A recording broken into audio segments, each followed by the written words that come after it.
वो ऐसा क्यों करेगा? तुमने उसके लिए इतना कुछ किया शेरू, और उस कुत्ते ने। अब बताओ क्या करें? हनान गुस्से से पागल होता इधर उधर के चक्कर काट रहा था, जबकि सिकंदर खामोशी से गाड़ी की बोनट पे बैठा सोच में गुम था। तुम इतने खामोश क्यों हो शेरू? उससे भक्त को उठाया है, हमारी भक्त को। बोल क्यों नहीं रहे? वो चीखा। सिकंदर ने उसे देखा, फिर अपने चेहरे पे हाथ फेरा। इस वक्त खुद को इतना कमजोर और बेबस महसूस कर रहा हूँ। समझ नहीं आ रही कि क्या करूं, किस पे भरोसा करूं। मैं अपनी भक्त की हिफाजत नहीं कर सका। वो एकदम टूटा हुआ दिखाई दे रहा था। उसका दिमाग सुन हो गया था। उसे समझ नहीं आ रही थी क्या करे। चिल्लाकर, गुस्सा दिखाकर तो वैसे ही कुछ नहीं होना। उसे कुछ सोचना था, वक्त को बचाना था। जल्दबाजी में तो सोफी से भी हाथ धो बैठा था। Stop it Sheru. भक्त को कुछ नहीं होगा। तुम बेबस हो गए, मैं नहीं। मैं अभी फोर्स को बुलाता हूँ और उसके घर, दोस्तों के घर पे रेड करवाता हूँ। तुम यहाँ बैठकर लड़कियों की तरह रोते रहना। सिकंदर गाड़ी की बोनट से उतरा और उसका गिरबान पकड़ा। वो अपने दोस्तों के घर नहीं है। जज्बाती होकर मत सोचो हन्नान। वो हबीज मेरे दिमाग के साथ खेल रहा है। वो मेरा वक्त बर्बाद कर रहा है। तब तक वो वक्त को। उससे बात अधूरी छोड़ दी और हन्नान को छोड़ा। हदाद को कॉल करो। मैं उसके अलावा इस वक्त किसी पर भी भरोसा नहीं कर सकता। सिकंदर ने गहरा सांस लेते हुए कुछ सोचा और लब जोर से दबाए। वो क्या करेगा बोलो? क्या बोलूंगा उसे? बात सुनो हमर, मैं ब्रूटस, सॉरी, हन्नान बोल रहा हूँ। वही जो तुम्हें रमशा के हवाले से धमकी देता रहा। अब हम बेबस हो गए हैं क्योंकि हमारी भांजी को हमारे ही आदमी ने उठा लिया। ये सब मुझे मौकाफात अमल ही लगता है शेरू। बेशक तूने रमशा से बहुत मोहब्बत की, मगर उससे जुड़े लोगों को तकलीफ तो दी। हन्नान, वो धाड़ा। इस वक्त ये सारी बातों का वक्त नहीं है। हमें पता करवाना है कि वक्त कहाँ है। खुदात को कॉल करो और उसे हाजी के दोस्त बलाल के घर का एड्रेस दो। वहां जाकर वो उनको घेरे में ले ताकि वो हाजिक को कॉल करे ताकि पता करवा सकें वो कहाँ है। तब तक मैं रेक का बंदोबस्त करके आता हूँ। वो जाने लगा जब एकदम उसी के नंबर पे कॉल आई। सिकंदर की आंखें स्याह काली मौकिफ हो गई। तेजी से फोन उठाकर उससे कानों के साथ लगाया।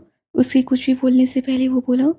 वेरी स्मार्ट शेरू, मगर इतना टाइम बर्बाद करने की ज़रूरत नहीं है। मैं इतना भी पक्का किडनैपर नहीं हूँ। मैं तुम्हें खुद इनविटेशन देता हूँ। तुम ठीक 1 घंटे के अंदर अंदर भेजे के एड्रेस पे पहुंच जाना। ज़रूर आना। तुम्हारी प्यारी सी जूनियर सोफ़ी का वही हाल करूँगा जो तुम्हारी सोफ़ी का मेरे मामू और उनके दोस्तों ने किया था। सिकंदर ने वहशत भरी नजरों से हन्नान को देखा। उसके चेहरे की तासुरात को देखकर हन्नान को झटका लगा। नहीं, हमारी बख्त नहीं शेरू। मैं उनको चीर कर रख दूंगा। हन्नान गुस्से से धाड़ता गाड़ी की तरफ बढ़ा। सिकंदर ने फोन बंद करके खुद भी उसकी तकलीफ में कदम बढ़ाए। चलो उठो मेरी जान, कैमरा, लाइट्स और बंदे तैयार हैं। ज़रा सी रिहर्सल कर लेते हैं। उसके बाद परफेक्ट शॉट तुम्हारे मामा को देते हैं। बख्तावर ने नीम गनूदगी के आलम में उसके हाथ अपने बाजू से हटाना चाहा, मगर उसके हाथ बहुत बेजान से महसूस हो रहे थे। मामा, प्लीज। श्श, अभी मामा नहीं आए। जब आएंगे तब चिल्लाना। अभी चलो। छोड़े मुझे। मामा, मामा। बख्तावर की आंखों से पानी निकला। वो अपने सर पे सवार हुआ नशे को उतार कर अपना नशा उतारना चाहती थी। उसके टुकड़े करके यहाँ से भागकर मामा के पास जाना चाहती थी, मगर उसे ये सब नामुमकिन लग रहा था। दिल से उसे दुआ की कि कुछ भी होने से पहले वो मर जाए। छोड़ो मुझे, वो चीखी। ओह, बहुत नर्वस हो रही है। चलो कमरे में ही प्रैक्टिस कर लेते हैं। वो जो हंसते हुए पग को घसीट रहा था, एकदम उसे गिराते हुए बोला। शैतान उससे करीब आ रहा था। सिकंदर की पग रुस्वा होने लगी थी। सर को थामे पग को जरा होश आया। उठने लगी कि हाजिक ने उसके बाजू पे अपने पाँव रखे। खुदात! वो चीख कर सिकंदर की बजाय उसे पुकार चुकी थी। ओह, मामा से ज़्यादा ज़रूरी ये बुढ़ा पागल आशिक है। वो झुककर बख्तावर को हाथ लगाने लगा था। एक भारी सी चीज उसके सर पे जाकर लगी, वो टूट गई। उसको जोर से धक्का देते हुए रमशा ने जमीन पे गिरी गन उठाई। बख्तावर! Oh you. आसिक लड़खड़ाते हुए रमशा को देख कर फनकारा। तो मिसेस भा आई हैं। रमशा ने गन थामकर उसके कंधे पे शूट करना चाहा, मगर गोली दीवार पे जाकर लगी। आसिक एकदम पीछे हुआ। वो आगे बढ़ने लगा कि रमशा ने उसके बाजू पे अब की बार गोली मारी। वो एकदम लड़खड़ा के गिरा। बख्तावर! रमशा ने झुककर बख्तावर को उठाया। आप ही! उसकी सिसकी निकली। बख्तावर मेरी जान, उठो जल्दी। गाड़ी रोको हन्नान।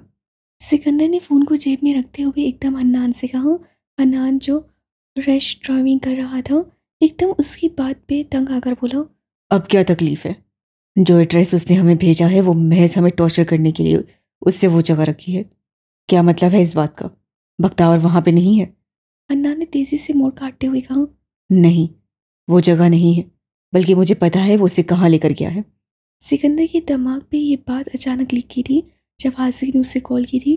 क्लब की तरफ मुड़ो। सिकंदर की बात पे हन्नान जो स्टीयरिंग को जरा सा घुमा रहा था एकदम हैरत से बोला। वॉट? क्लब में क्यों? मेरे कहा ना हन्नान, बख्तावर वहीं है, मोड़ो इस तरफ गाड़ी। सिकंदर ने कहते हुए रमशा को कॉल मिलाई जो उठाने का नाम नहीं ले रही थी। सिकंदर ने गाड़ी के शीशे पे जोर से हाथ मारा, फिर उससे घर पे नंबर मिलाया। थोड़ी देर में फ़ोन किसी मुलाजमा ने उठाया। सिकंदर भा बोल रहा हूँ, बीवी कहाँ है? सख्त तेज लहजे में वो इस वक्त सख्त परेशान दिखाई दे रहा था। साहब, वो तो जावेद साहब के साथ काफ़ी देर पहले निकल चुकी थी। मुलाजमा की बात पर सिकंदर के माथे पर बल आए। किधर गई है? सपाट लहजे में उससे पूछा। वो खाला जी को कहकर गई थी कि वो कुछ सामान लेने जा रही हैं।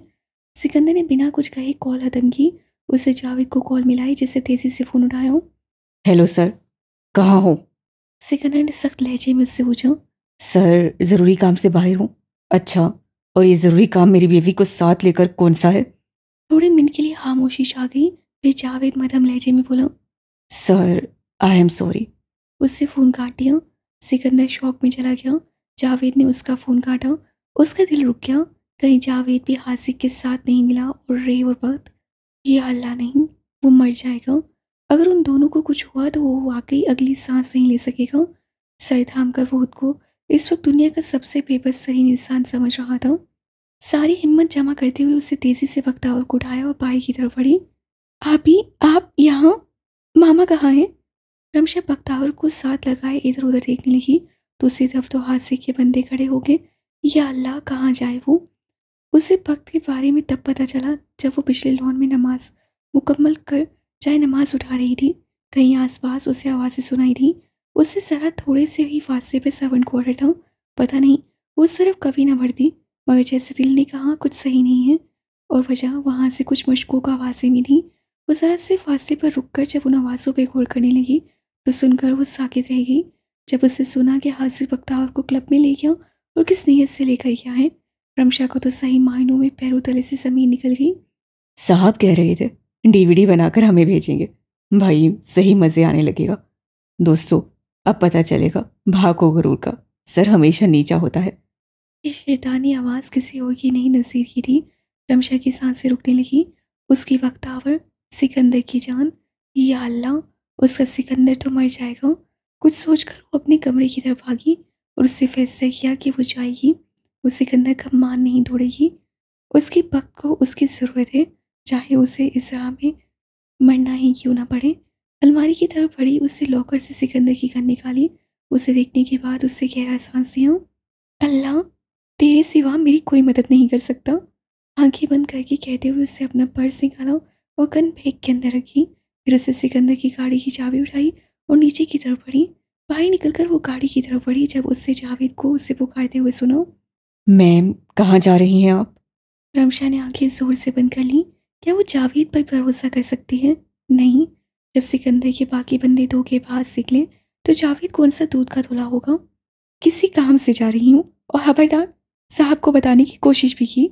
उसे सख्त लहजे में जावेद से कहते हुए ड्राइविंग सीट का दरवाज़ा खोला। जावेद हैरान रह गया। फिर वो तेज़ी से रमशा के सामने आकर दरवाजे को पकड़कर बोला। मैम, मैं आपको ऐसे जाने नहीं दे सकता। सर से इजाज़त दी है आपने। जावेद भाई, मेरे रास्ते से हटिए, मुझे किसी ज़रूरी काम से जाना है। रमशा ने तहम्मुल से कहते हुए उसे हटाया, मगर जावेद एक इंच भी नहीं हिला। सॉरी मैम, मुझे सर से पूछने दें। मैं आपको ऐसे अकेले नहीं भेज सकता। मगर मुझे अकेले जाना है। वो अचानक से फट पड़ी। उसके पास वक्त बहुत कम था। जावेद को एक बार फिर हैरत का झटका लगा। उसने रमशा को रोकने की कोशिश की, लेकिन रमशा रुकने का नाम नहीं ले रही थी। ठीक है मैम, मैं आपको ड्रॉप कर दूंगा, आप जहाँ भी जाना चाहती हैं। रमशा समझ गई कि वो ऐसे नहीं मानेगा। थक हार कर वो पैसेंजर सीट पर आई, जबकि जावेद ड्राइविंग सीट पर बैठा। दोनों खामोशी से बाहर निकले। रमशा सोच रही थी कि जावेद को कैसे ट्रिक करे, मगर पता नहीं उसे ये काम बहुत मुश्किल लग रहा था। वो अब शहर की हदूद में पहुंच गए थे। जावेद ने उससे पूछा कि कहाँ जाना है तो रमशा खामोश रही। मैम, सिकंदर की क्लब। उससे गहरा सांस लेकर जावेद से कहा, अल्लाह पे भरोसा करके उससे ये बात मुँह से निकाली थी। अब अल्लाह उसकी मदद करेगा। जावेद चौंका। मैम, क्लब क्यों जाना है? सॉरी, असल में। रमशा ने उसके बोलने से पहले ही बात काटी। मेरी कोई चीज़ नहीं मिल रही, मुझे लगता है वो मैं क्लब में छोड़ आई हूँ। बेहद थके हुए अंदाज में उससे कहा। अगर जावेद उससे रोकता तो समझो वो उनसे मिला हुआ था, मगर जावेद ने सर हिलाकर क्लब की तरफ मोड़ काटा। रमशा पुरसुकून होगी। उसे सिकंदर की बात याद आई। जावेद के अलावा किसी से कुछ नहीं कहना। वो जब क्लब के करीब पहुंचने लगे तो रमशा ने उसे यहीं गाड़ी रोकने का कहा। उसके बाद उससे बड़ी हिम्मत करके जावेद को सारी कहानी सुना डाली। जावेद ने तो सुना तो उसका भी चेहरा सफ़ेद पर हो गया और ज़िंदगी में पहली बार उससे रमशा से ऊंची आवाज़ में कहा। आपने मुझे बताया क्यों नहीं पहले? बोले मैम। उसकी आंखें सुर्ख हो गईं। वो जो अपना रूप सिकंदर के दुश्मनों के अलावा सबसे छुपाए रखता था, आज रमशा के सामने छुपा ना सका। रमशा को जावेद के चेहरे की तासुरात से दिल को कुछ हुआ। सिकंदर की जान को खतरा है जावेद। वो यहाँ आते तो वो ये सब देखते हुए टूट जाते, और मैं नहीं चाहती कि। जावेद ने उसकी बात तेजी से काटी। आपने मेरे भाव को इतना कमज़ोर समझा हुआ है कि वो ये सब बर्दाश्त न कर सकते। नहीं मैम, मेरे सर का दिल इतना मजबूत है कि वो ना सिर्फ ये सब देखते बल्कि उनकी छोटे छोटे टुकड़े करके गाड़ी से कुचल देते। अब मुझे उन्हें बताना ही पड़ेगा, ये सब मेरी गलती की वजह से हुआ है। फिर रमशा ने जावेद का हाथ उठाकर अपने सर पे रखा। अगर आप मुझे अपनी मैम सच दिल से मानते हैं तो आप सिकंदर को कॉल नहीं करेंगे। मैम नहीं तो बहन समझ लीजिए, मगर प्लीज़ जावेद भाई, इस वक्त सिकंदर को बताने से ज़्यादा ज़रूरी वक्त की जान है। वक्त को कुछ हो गया तो सब कुछ खत्म हो जाएगा। उसकी आंखों से आंसू टूट कर निकले। जावेद के दिल को कुछ हुआ। उसे रमशा के सर से हाथ हटाकर कहा। ठीक है, मैं जा रहा हूँ, मगर आपको भी वादा करना होगा। आप यहाँ से बिल्कुल नहीं हिलेंगी। आप एक काम करें, पीछे नीचे होकर छुप जाएं प्लीज़। सिकंदर भाई की जान बख्त बीबी के साथ साथ आप में भी है। उसकी बात दुरुस्त थी। अगर उससे भी कुछ हो जाता तो सिकंदर ने कहीं का नहीं रहना था। रमशा ने सर इस बात में हिलाया। वो दरवाज़ा खोलकर पीछे चली गई थी। फिर उससे जावेद को गाड़ी रिवर्स करते हुए देखा। उसके बाद एक कोने पर रोक कर वो वहाँ से गाड़ी लॉक करके चला गया। कुछ देर तक वो बैठी रही, फिर उससे रहा नहीं गया और वो निकल पड़ी। उसके दिल को कुछ हो रहा था। क्लब के पिछले हिस्से की तरफ गई थी। वहाँ के बरामदे से गुजरकर वो दूसरे कॉरिडोर में आई, जहाँ के आखिरी कमरे में हासिक वक्त के साथ मौजूद था। वक्त प्लीज़ हिम्मत करो, तेज से चलो मेरी जान। वो डर कर इधर उधर देख रही थी। वक्त उसके साथ लगी तकलीफ से कराई। आप भी। मैं हिम्मत कर रही हूँ, मुझे तकलीफ हो रही है। वो यहाँ से बाहर की तरफ बढ़ी जब गोलियों की बेशुमार आवाज़ें अपने आसपास सुनाई दी। हे, किसी की ऊंची आवाज़ पर वो दोनों मुड़े। एक दरमियानी कद का आदमी उन्हें देखकर अपनी जेब से गन निकालकर उनकी तरफ बढ़ा। बख्तावर भागो। रमशा तेजी से बख्तावर को छोड़कर उसका हाथ पकड़कर उसे घसीटने लगी। बख्तावर ने भी हिम्मत की और तेज तेज कदम उठाए। गोली उनकी तरफ गुजरकर सीधा जाकर शीशे पर लगी। रमशा ने बख्त को खींचकर एक तरफ किया और मुड़कर गन पे गिरफ्त मजबूत करके उससे सीधा बंदे के सीने पे निशाना किया, और बस वो बंदा रमशा के शूट करने पे सीधा लड़खड़ा कर गिर गया। रमशा और बख्त दोनों की आंखें फैल गईं। सिकंदर की बेशुमार प्रैक्टिस अब काम आई थी। चलो। वो बख्त को खींचकर दाएं जाने पड़ी। रुको। वो दोनों रुक गईं। उससे देखा वो क्लब के सामने वाले हिस्से की तरफ आ गए थे, जहाँ सामने छोटे से हट्स में से एक सिकंदर का ऑफिस भी था, लेकिन वो वहाँ जा नहीं सकते थे। जरा से फासले पे उन 4 हट्टे कट्टे गनमैन्स को देखा। फिर देर देखने के बाद वो कुछ सोचने लगी। फिर उससे देखा बाईं जाने भी एक दरवाज़ा था जो ऊपर छत की तरफ जाता था। छत से एक टूटी हुई बिल्डिंग का रास्ता जाता था जो किसी और की थी। सिकंदर ने जब उसे क्लब का टूर दिया था तो उसे दिखाया था। जब कभी इमरजेंसी होती थी तो वो उस रास्ते से बाहर की तरफ निकलते थे। फाइटिंग एरिया से भी यहाँ का रास्ता जाता था। वो दोनों बड़ी कि किसी ने रमशा को धक्का दिया। वक्त से उसका हाथ छूट गया। गन भी उड़कर कहीं दूर जा गिरी थी। आसिफ के दोस्त फैज से रमशा की गर्दन पकड़ी और उसे दीवार के साथ लगाया। ओह, तो मिसेस भा आई हैं। कहाँ भागी जा रही हैं आप? यहाँ कैसे आना हुआ? आप भी। वक्त चीख कर उसकी तरफ आई। वक्त, भागो यहाँ से। रमशा ने ऊंची आवाज़ में वक्त से कहा। फैज से उसे फिर वक्त को देखा। तुम हाजिक के साथ नहीं थी? ओ, समझ गया समझ गया, भाभी बेगम ने बचाया है। इधर आओ प्रिंसेस। वो रमशा की गर्दन पकड़े बख्तावर को बालों से पकड़ने लगा, कि रमशा ने घुटने को उठाकर सीधा उसके पेट में मारा। उसकी ग्रिप ढीली हुई तो रमशा ने उसे धक्का देकर बख्तावर को कहा, बख्तावर, उस दरवाजे को खोल कर जाओ। आप ही, तुम्हें सिकंदर की कसम, जाओ, मैं आ जाऊंगी।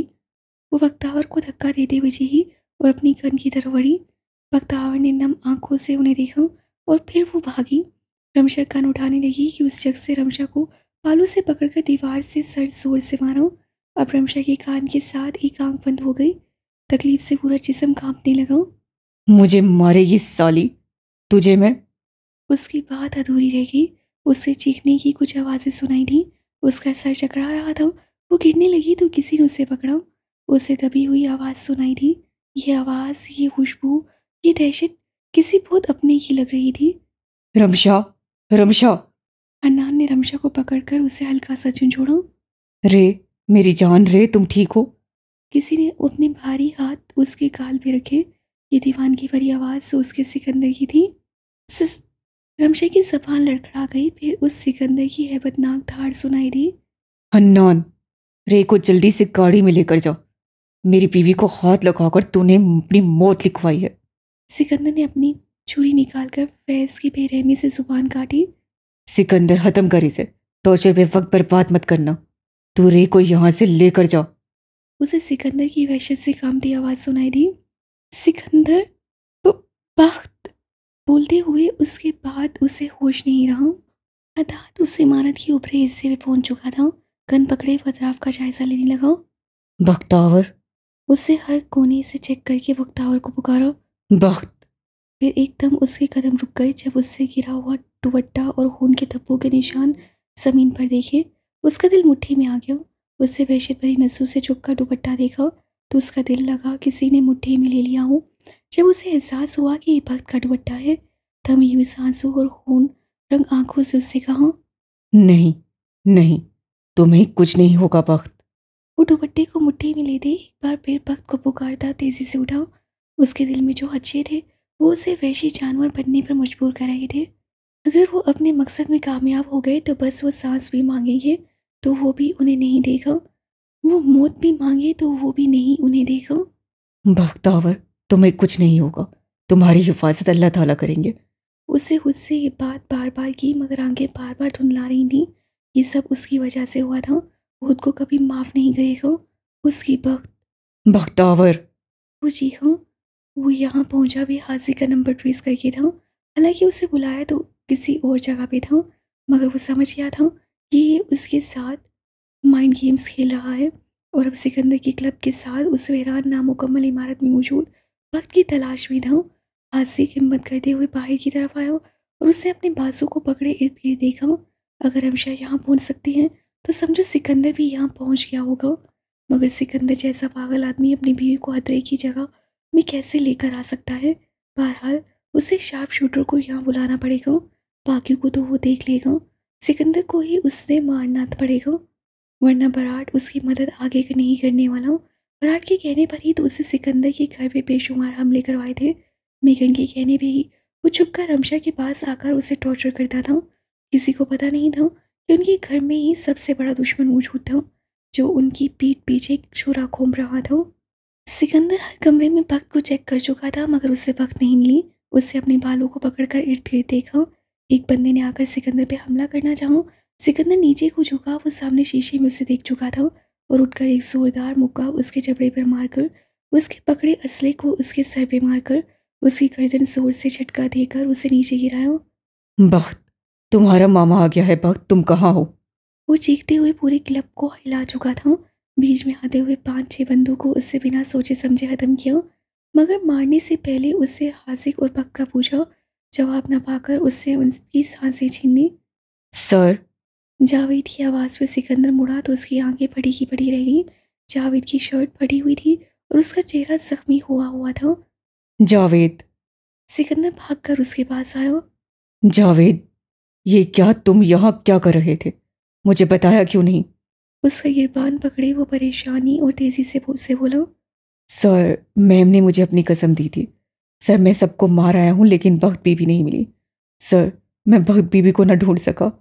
उसकी कमर जख्मी हुई थी। तकलीफ से कराते हुए सिकंदर को बोला। सिकंदर ने उसका कंधा थपथपाया। खुद को कसूरवर मत समझो। तुम मेरे ईमानदार और बहादुर सिपाही हो। मैं आ गया हूं ना, वक्त को कुछ नहीं होने दूंगा। तुम जाओ, मेरी जिंदगी को बचा कर आओ। उसको लाकर तुमने बहुत बड़ी गलती की है। सर, मुझे माफ कर दें। मैं आपको छोड़कर नहीं जाऊंगा। मैं बख्त बीबी को ढूंढकर वापसी की तरफ मुड़ूंगा। सिकंदर ने गहरा सांस लिया। उसे पता था जब बात ड्यूटी की आ जाए तो जावेद जैसा ताबेदार बंदा भी जिद्दी हो जाता है। चलो। हदाद ऊपरी मंजिल पूरी की पूरी चेक कर चुका था, लेकिन वहां बग का नामो निशान नहीं था। उसका दिल जैसे किसी ने मुट्ठी में ले लिया। बख्तावर कहाँ थी? प्लीज, एक बच्ची के साथ इतना बड़ा जुल्म मत कीजिएगा। मेरी जान ले लीजिए, मगर प्लीज उसकी जिंदगी से भरपूर लड़की की जान मत लीजिएगा। अपने रब से बात करते हुए उसकी आंखें नम हो गई। अगर वक्त को कुछ हुआ तो खुद को मार डालेगा। वो सबकी जिंदगी तबाह करने का जिम्मेदार है। मामा! उसे जरा से फांसे हुए वक्त की दिल खराश चीखें सुनाई दी। आसिक ने उसे पकड़कर उसके पेट पे जोर से मुक्का मारा। वो यहाँ पे आया था ताकि वो शार्प शूटर से यहाँ मिल सके। उसे पता था सिकंदर पूरे क्लब को घेरे में ले चुका है, तो वहाँ पे रुकना उसके लिए मुश्किल था। वो यहाँ पहुँचा था कि बख्तावर उससे मिल गई। बख्तावर जो तेजी से भागते हुए नीचे जा रही थी, आसिक को देखकर डर गई। वो भागने लगी कि आसिक ने उसको बालों से पकड़कर रोका। मामा की बच्ची, बहुत हो गया मामा। पहले तो मैं तुम्हें बहुत डीलती थी, अब तो तुझे हरगिज नहीं छोड़ूंगा। तुम मर भी जाएगी तब भी नहीं। खुदात!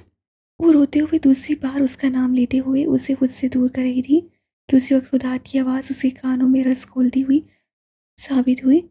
ढील तो मैंने भी दी थी हबीज इंसान तुझे, मगर अब तुम मर भी जाए तब भी मैं तेरी जान नहीं छोड़ूंगा।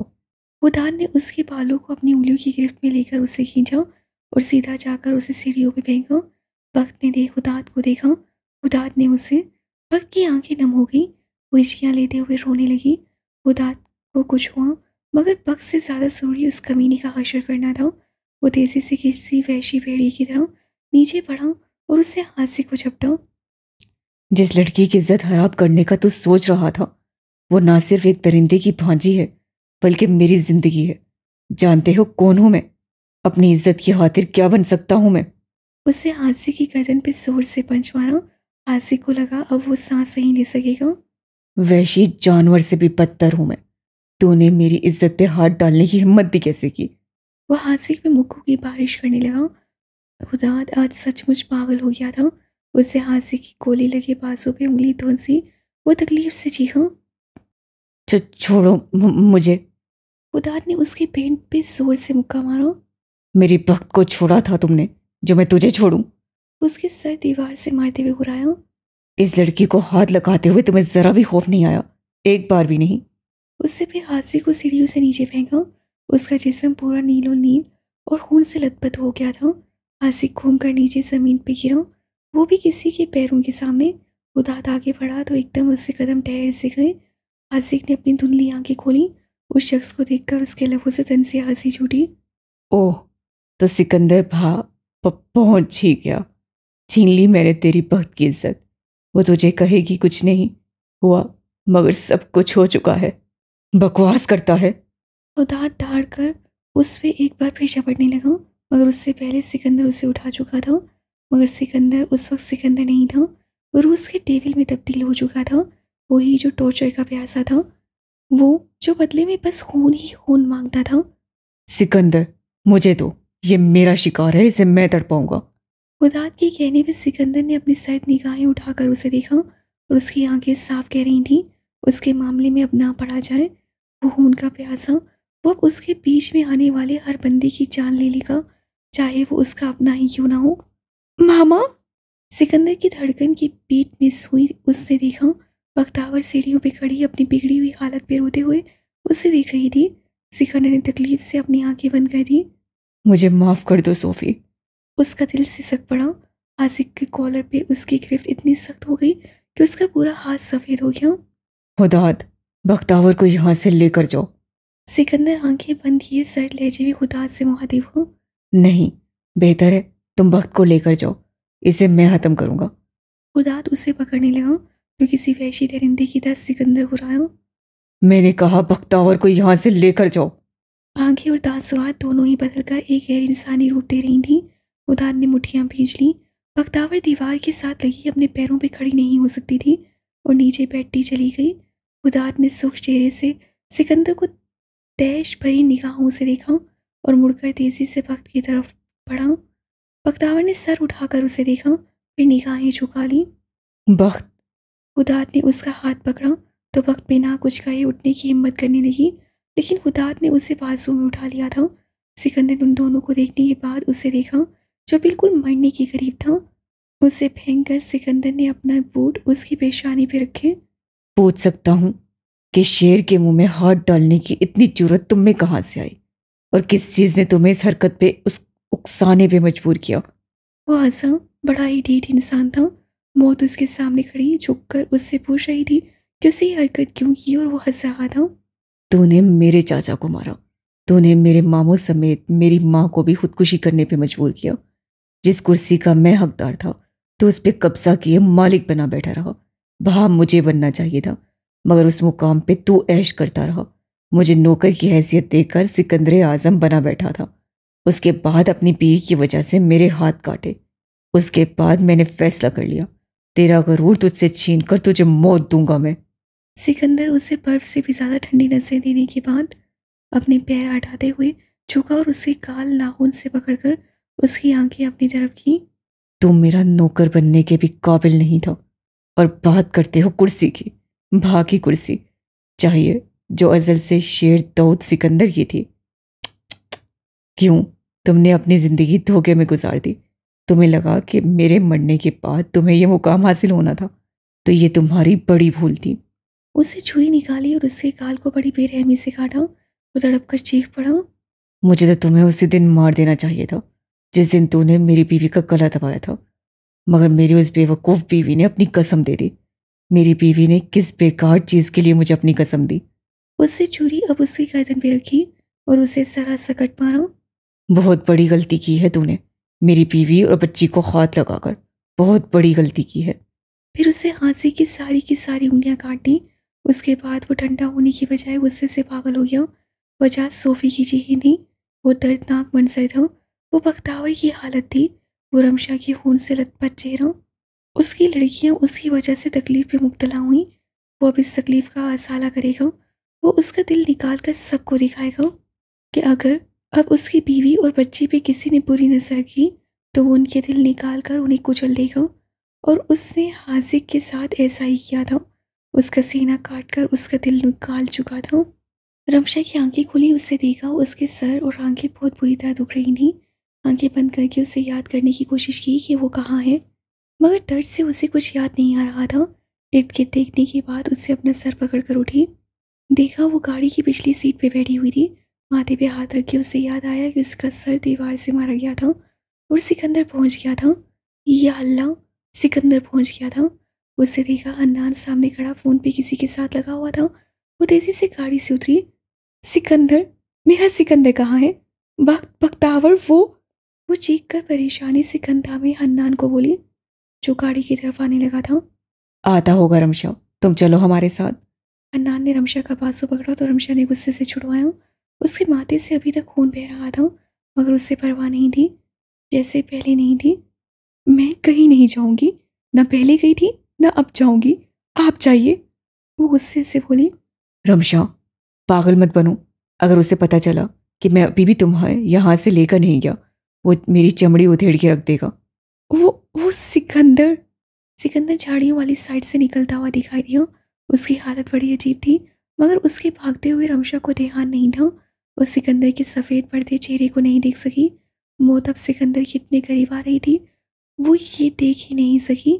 कुछ पल एक दूसरे के कितने पास थे और दूसरे लम्हे वो कितने ही दूर हो जाने वाले थे, किसी ने सोचा नहीं था। सिकंदर के कदम ढीले पड़ने लगे। धुंधली नजरों से उसे किसी ने अपनी तरफ भागते हुए पाया। वो वजूद उसके बिल्कुल करीब आता जा रहा था। क्या ये मौत का फरिश्ता था? मगर अभी उससे जिंदगी इतनी जी कब थी, इतनी जल्दी उसका बुलावा आ रहा था। दर्द से वो कराया, अल्लाह। अनान भी फुर्ती से उसके पीछे आया था। रमशा सिकंदर के साथ लगकर उसे थाम चुकी थी। या अल्लाह, शुक्र है, या अल्लाह आपको कुछ नहीं हुआ सिकंदर, वरना मैं।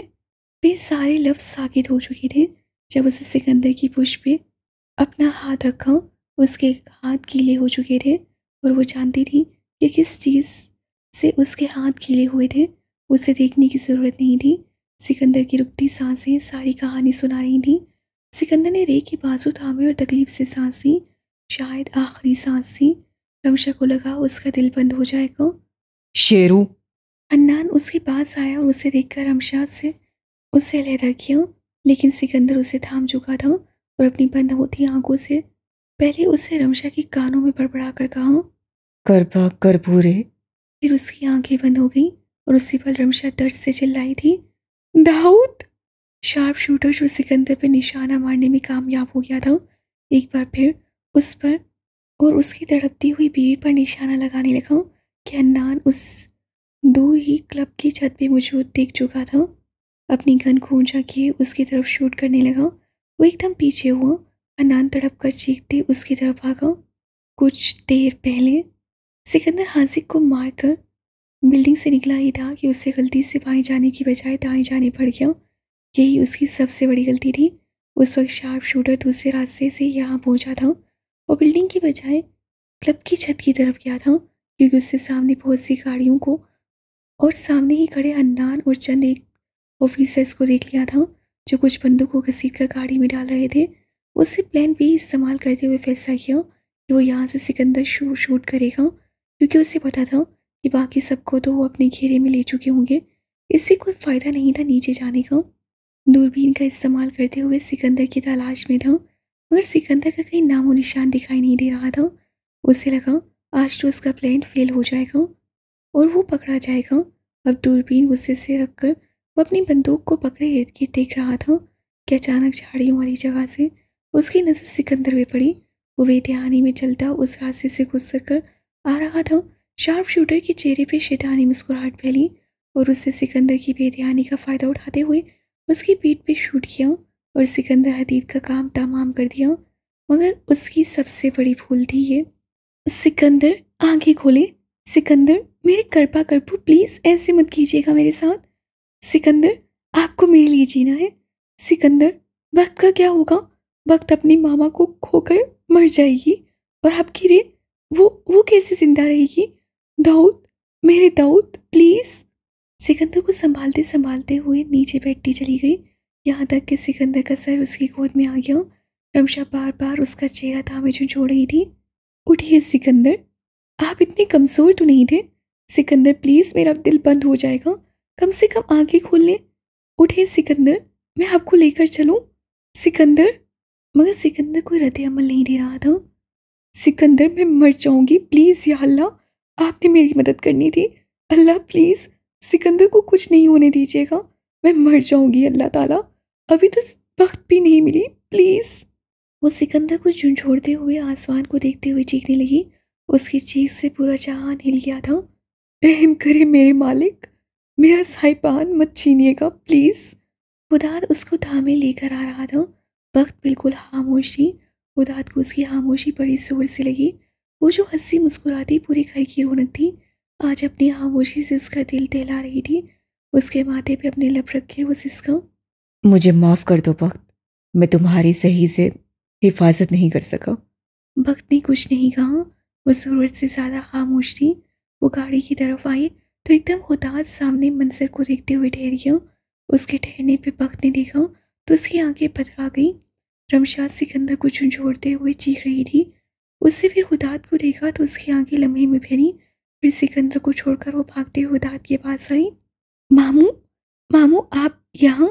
मामू, मामू, सिकंदर, मेरा सिकंदर। वक्त, वक्त मामा मर गए, तुम्हारे मामा हम सबको छोड़कर चले गए। वो आंखें नहीं खोल रहे। वक्त, सिकंदर, सिकंदर चला गया, मेरा दाऊद चला गया। वो अपने बालों को नोचते हुए चीखी। वक्त एकदम उसकी बात में लड़खड़ा गई। खुदात की आंखें खौफ से फैल गईं। रमशा ने खुदात को झपट लिया। सिकंदर मर गया, खुदात मामू, मेरा सिकंदर मर गया। वो अपनी बक को इस हालत में नहीं देख सकते थे, वो बर्दाश्त नहीं कर सकते थे, वो चले गए, मेरा दाऊद चला गया। रमशा ने पागलों की तरह चीखते हुए खुदात का गिरबान झंझोड़ा। बख्तावर ने खुदात का बाजू छोड़ा और सिकंदर को देखा। वो चीख कर बोलना चाहती थी, वो यतीम नहीं हो सकती। अभी का मुंह बंद करके कहना चाहती थी, वो झूठ बोल रही हैं, उसके मामा नहीं मर सकते, उसकी माँ उसे छोड़कर नहीं जा सकती, उसकी मम्मी की तरह उसे छोड़कर उसे अकेला नहीं कर सकती। वो उस मंजर से भाग जाना चाहती थी, यहाँ से गायब होकर खुद को मार देना चाहती थी। उसके असाब इतने झुंझुना उठे थे कि उसका दिमाग जुबान वजूद के साथ उसकी रूह भी साकित हो गई। वो सदमे में चली गई। भक्त कुछ बोलो, तुम अपने मामा को बोलो तुम आ गई हो, उठ जाए, कोई तो मेरे सिकंदर को उठाए प्लीज। अब रमशा ने बख्तावर को पकड़ा, उसे झंझोड़ा, मगर भक्त कोई रद्द अमल नहीं दे रही थी। वो बस साकित खड़ी इस सब मंजर को वीरान नजरों से देख रही थी। भक्त कुछ बोलती क्यों नहीं हो, बोलो। रमशा रोते हुए नीचे बैठती चली गई। उदात ने तड़प कर उससे पकड़ा। मिशी, मिशी उठो, मिशी पागल मत बनो। मैं मर जाऊंगी माऊ, मेरा दाऊद अल्लाह। रमशा, वो तकलीफ से उसे अपने साथ लगाए उसे देखने लगा जो बेजान सा वहां पड़ा था। मामू आप कुछ करें, इसको वापस लाएं, आप डॉक्टर हैं, किस काम की आपकी डिग्रियां जब आप मेरे दाऊद को बचा नहीं सकते। कुछ करें मामू, मेरी जिंदगी बचाएं, मेरी जिंदगी बचाएं मामू। वो खुदात के सीने पे मुक्के मारती उस वक्त बिन आपकी तड़पती हुई मछली ही लग रही थी, जैसे वो कुछ देर में मर जाएगी। खुदात के दिमाग और दिल दोनों में ये बात बड़ी जोर से जाकर लगी। उसे सिकंदर को देखा तो रमशा को छोड़कर तेजी से उसकी तरफ बढ़ा, उसकी नब्ज पकड़कर उसे चेक किया जो बड़ी धीरे से चल रही थी। सिकंदर जिंदा था। वो जंप लगाकर तेजी से अपनी गाड़ी की तरफ बढ़ा और अपनी गाड़ी की बोनट खोलकर उससे एक दरमियाने साइज का बैग निकाला। उसे सिकंदर की जान बचानी थी। उसे रमशा और भक्त के साथ साथ सिकंदर को भी नई जिंदगी देनी थी। ये ज़रूरी था। उसकी भांजी ने जिंदगी में पहली दफ़ा कुछ मांगा था उसके मामू से, वो कभी मरकर इनकार नहीं करेगा। सिकंदर के पास आया और उसे उल्टा लिटाकर उसकी कमीज़ का हिस्सा फाड़ा जहाँ पे सिकंदर को गोली लगी थी। उसे सिकंदर के जिस्म से गोली निकालनी थी। वक्त बहुत कम था। सिकंदर को गोली कंधे से ज़रा नीचे और बगल के बिल्कुल करीब जाकर लगी थी। खुदात ने बैग से कपड़ा निकाला और सहम के ऊपर उससे कपड़ा बांधा। रमशा ने देखा तो एकदम भागते हुए उस तरफ आई। मामू क्या कर रहे हैं आप? सिकंदर, सिकंदर की सांसें चल रही हैं ना, बोले मेरा सिकंदर जिंदा है ना? वो चुकी तो खुदात जी हाँ। दूर रहो रमशा मुझसे। रमशा एकदम पीछे हुई। उससे उसके बाद सिकंदर को CPR दिया। जावेद भी उस वक्त तक पहुंच गया। उसे देखा देखी बाकी भी ऑफिसर्स साथ उसके मौजूद थे। भागो, क्या हुआ है? वो चलते हुए आया, हुदात को काम करते हुए देखकर हैरान हो गए। जब हुदात सिकंदर को CPR देने में कामयाब हो गया तो उससे गोली निकालने का फैसला किया। ला इलाहा इल्लल्लाह मुहम्मदुर रसूलुल्लाह।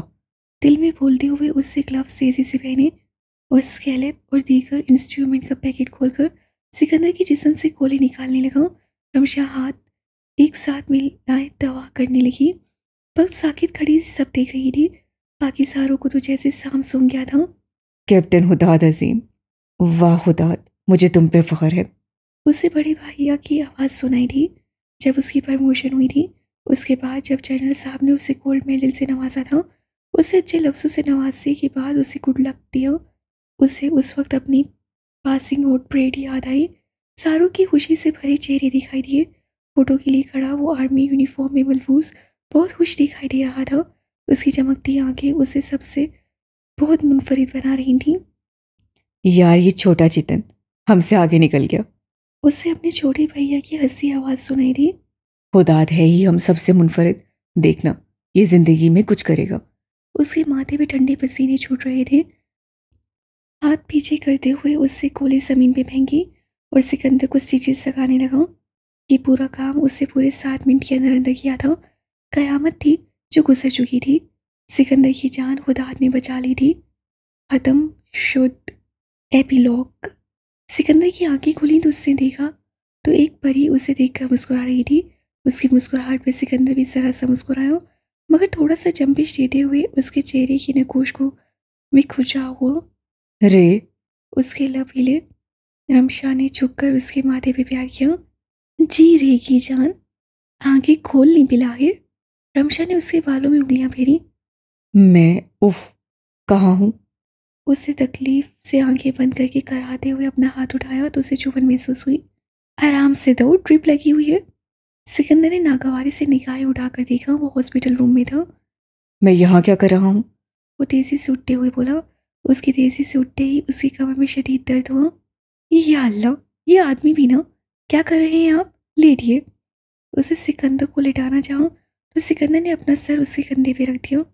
मुझे इतने बेबसी वाली जगह पे क्यों कैद कर दिया है? उफ। सिकंदर, काम फिर ऐसा ना करते। लेटिए, अब आपको बहुत दर्द हो रहा होगा। सिकंदर मुस्कुराया, उसके बालों को छूकर बोला। तुम साथ हो तो मुझे कैसे दर्द महसूस हो सकता है? हाय। उससे बेहद रोमांटिक अंदाज से कहते हुए आखिर में हाय कहा, क्योंकि रमशा ने उसके जख्म पे जोर से हाथ मारा था। अब महसूस हो, चुप करके लेटिए। रमशा ने उसे डपट कर लेटाया। तुम मेरे पास आ जाओ, ये सब क्या है रे? मैं पागल हो रहा हूँ। सिकंदर ने उलझन से सब जगह को देखा। मैं तो आपसे नाराज हूँ, मुझे इतना पागल किया हुआ था आपने, मेरी सांस ही रोक दी थी। सिकंदर ने हाथ उठाकर उसके बैंडेज लगे हुए माथे को छुआ। और तुमने जो मुझे टॉर्चर किया था वो क्या था? तुम अकेले क्यों गई रे? तुम जानती थी अगर तुम्हें कुछ हो जाता तो मैं क्या करता? रमशा ने उसका हाथ पकड़ लिया। वक्त को कुछ हो जाता तो कहाँ जाती मैं? सिकंदर एकदम चौंका। वक्त वक्त कहाँ है?